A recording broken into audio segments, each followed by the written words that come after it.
Here on this Friday is our good friend Russell Baxter, NFL Spin Zone, also ProFootballGuru.com. He was at the game last night in Foxborough. Wasn't much of a game the first half, but turned out to be a pretty entertaining game in the second half. Russell joins us via the Miami Acura hotline. And Russell, thanks for taking a few minutes, my friend. No problem at all. Yeah, it was interesting. It got away from the Colts in the first half, and all of a sudden, with about 12 minutes to go, it's a 7-point game. But New England made some plays, which they hadn't done really, kind of like the first three games. It was a very odd game because you saw both Andrew Luck and Tom Brady throw 3 touchdowns and 2 interceptions. But I want to say 3 of the 4 interceptions by the 2 guys were off the hands of their teammates. The one that Luck threw in the first half, Patrick Chung, he had, I think, Adrian Claiborne in his face, and he probably shouldn't have thrown the ball. But he had a weird one in the fourth quarter where Pascal had the ball, and he kind of flipped it when he was trying to catch it. And Jonathan Jones picked that off, and, of course, the Hogan and Gronkowski had balls fall off their hands. So it was an entertaining game. If you won 62 points, which is almost becoming the norm this season in any contest. So it is, and I think that's also the 8th or 9th time in a row that the over has happened in that series, in that particular game between those 2 teams. But Julian Edelman kind of made his presence felt pretty quickly in that game last night. Between him and Gordon, kind of add a whole different dimension to this team that we haven't seen thus far. Yeah, it looked like it was going to be the Julian Edelman show. He caught 3 passes for 28 yards on the first series, and then didn't really do all that much. He had a punt return, but he didn't do all that much the rest of the game. And then it became the James White show for a while, who caught, I think, 8 or 9 passes in the first half, but only finished with 10 catches. So, slowly but surely you saw other people emerge for this team. But I know Bill Belichick can't be happy with a team that gave up 439 yards of total offense.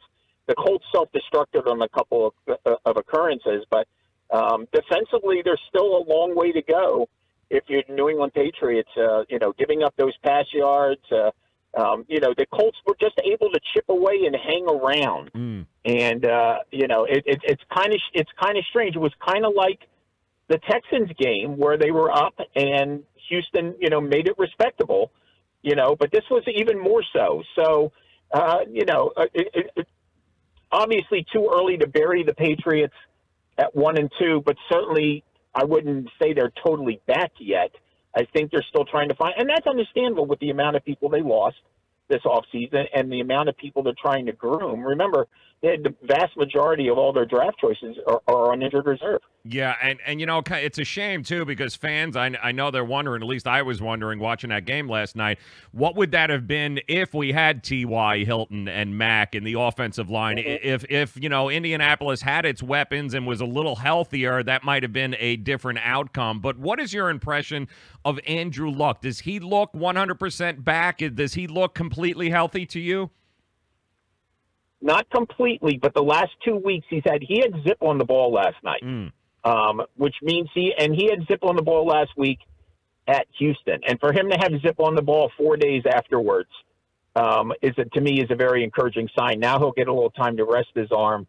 They play the Jets next at MetLife Stadium, but he'll have a week and a half off.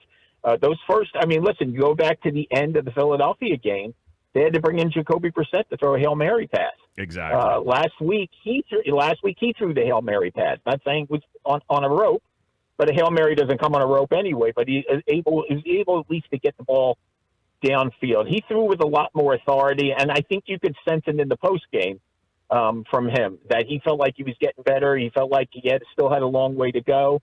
But I think he was at least throwing the ball like we're accustomed to seeing Andrew Luck throwing a football. Yes, absolutely. Russell Baxter joining us, ProFootballGuru.com. Speaking of just also kind of strange here, what is going on with Aaron Rodgers and Green Bay and that offense and him calling out Mike McCarthy? It's it's always been a strange dynamic, Russell, but it seems to be getting weirder.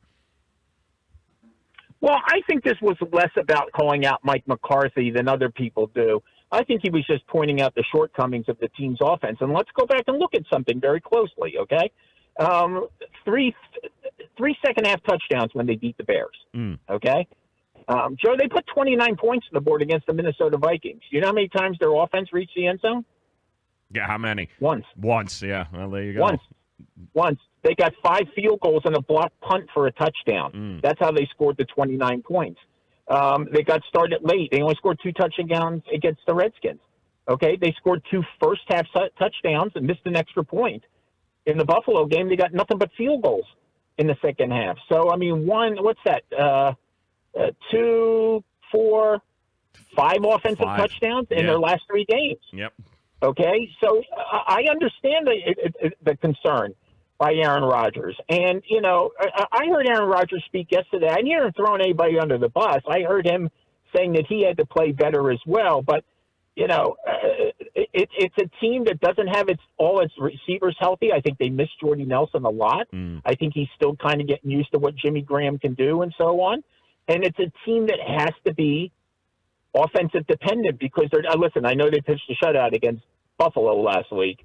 Okay, but, you know, it's the second time in 4. Well, I mean, you want to talk about a team with offensive line problems. Yeah. The reason they were able to beat Minnesota was because the Vikings' offensive line actually was worse than Buffalo's offensive line that day. So I understand Rodgers. I've seen Aaron Rodgers throw 6 touchdown passes in 1 half. Okay? So they're not playing well offensively. So I certainly understand it. And, you know, Detroit's always been a team he's owned. He's won 13 of his 16 starts against them. I think he's thrown something like 34 touchdowns and 6 picks in 16 games against the Lions. But this is Matt Patricia's defense, so it's a little different. And he's got a bunch of banged up wide receivers. So I think because of the way Aaron Rodgers carries himself sometimes, I think there's this immediate reaction that he's trying to throw Mike McCarthy under the bus. Well, you know, if you want to throw Mike McCarthy under the bus, you know, blame him and the organization for not getting a better defense for the last 8 or 9 years. Amen to that. Russell Baxter, ProFootballGuru.com, joining us via the Miami Acura hotline. And Russell, sputtering offense is one thing, but we've got a defensive issue happening in Pittsburgh and Atlanta for 2 totally different reasons, and they get ready to do battle this weekend. And I hate to say kind of must-win game, but are we looking at a Mike Tomlin hot seat if they don't win this game? Well, not necessarily, because unless Cincinnati or Baltimore pulls itself away. Now, the Steelers are 0-1-1 in the division. That's the kind of stuff I look at, okay? You know, if you're Minnesota, like, for instance, Minnesota, Philadelphia, some people would say the same thing, Joe. Minnesota hasn't won a game since week 1. Yeah. Okay? They've had to tie in 2 straight losses. Meanwhile, the Chicago Bears haven't lost a game since week 1, and they're off this week. So, you know, in the NFC East, it's all bunched up. In the NFC North, there's a little bit of separation. Not a great deal, but enough. So you're also playing a conference opponent. In the case of the Steelers and the Falcons, you know, it's an interconference game. It doesn't mean as much in the tiebreakers, but you brought up the Falcons. They've given up 80 points the last 2 weeks. Pittsburgh's been – I mean, and both at home, by the way, 43 and 37. So, you know, the Steelers offensively were awful in the second half against Baltimore. I mean, I know the Ravens' defense is good, but you hold the Steelers to 47 total yards and a half of football. I mean, that's more than just Baltimore's defense. So this is one of those games where a number of people picked either one of these teams or even both of these teams to be in the Super Bowl. And you've seen flashes offensively, but defensively. And now all that being said, this is probably a 9-6 game in overtime on Sunday. So. Looking at the under. I love it. Russell Baxter joining us.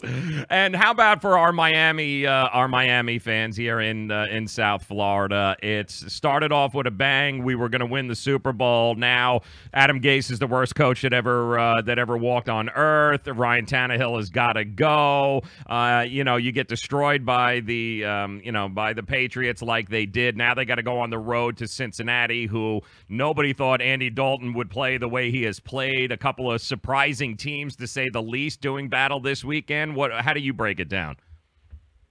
Well, I think people forget that Cincinnati last year, at the end of the year, was playing pretty respectable football. Let's not forget the last 2 weeks of the season, they personally knocked the Detroit Lions and the Baltimore Ravens out of the playoffs. And they did the latter in Baltimore when they had absolutely nothing to – remember, they went into the last 2 weeks of the season, Joe, they were 5-9. So the adage of we've got nothing to play for, they knocked Detroit. They basically knocked Jim Caldwell out of a job. And then, of course, Dalton to Tyler Boyd in the final minute put Baltimore out and put Buffalo in. Now we're off to a 3-1 start. They've scored at least 34 points in 3 of their 4 games. Defensively, they have some issues. But, Miami has been this kind of team under Adam Gase. They were 1-4 his first year. They went 9-2 and made the playoffs. Yep. Last year they were 4-2, and then they went 2-8 and missed the playoffs. This year they're 3-0. All of a sudden they didn't lay an egg; they laid a frittata against New England. Okay, and it's hard to get. I thought going into the season they were the hardest team to read. Tannehill was coming back after not playing football for more than a year. No more Pouncey, no more Landry, no more Sue.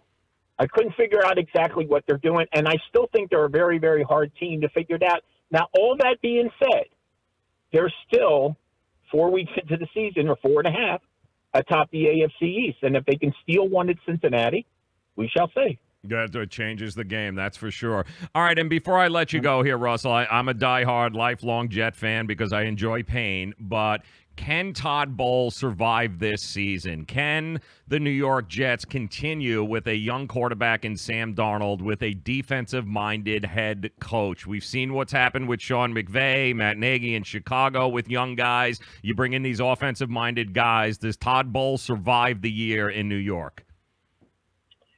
I don't know if he survives the year, but I would like to see the Jets get him some more offensive weaponry. Okay? I mean, I thought Isaiah Crowell was a nice addition to go with Bilal Powell, but they really don't have a scary receiving threat. I was surprised they let Austin Seferian-Jenkins test free agency and didn't retain him. I think he would be helping them out an awful lot. I don't think Sam Darnold has a lot of options. I also think Sam Darnold doesn't have a lot of protection. And you look at you think about the last 2 games the Jets have played against Myles Garrett and that defense, and then against Jacksonville's pass rush, and this week they get Von Miller, although I actually think Denver's having a few more issues than the Jets, and I think the Jets rebound this week. Oh, there you go. All right, you heard it there. Yeah. Russell Baxter, you definitely got to check it out. ProFootballGuru.com. Amazing takes, also fan-sided. You'll see his articles there. Make sure you follow him on Twitter, @BaxFootballGuru. Some great stuff each and every week. Russell, always a pleasure talking to you, my friend. Thanks for taking a few minutes, man. Have a safe weekend. Enjoy the games. We'll talk again soon. You got it.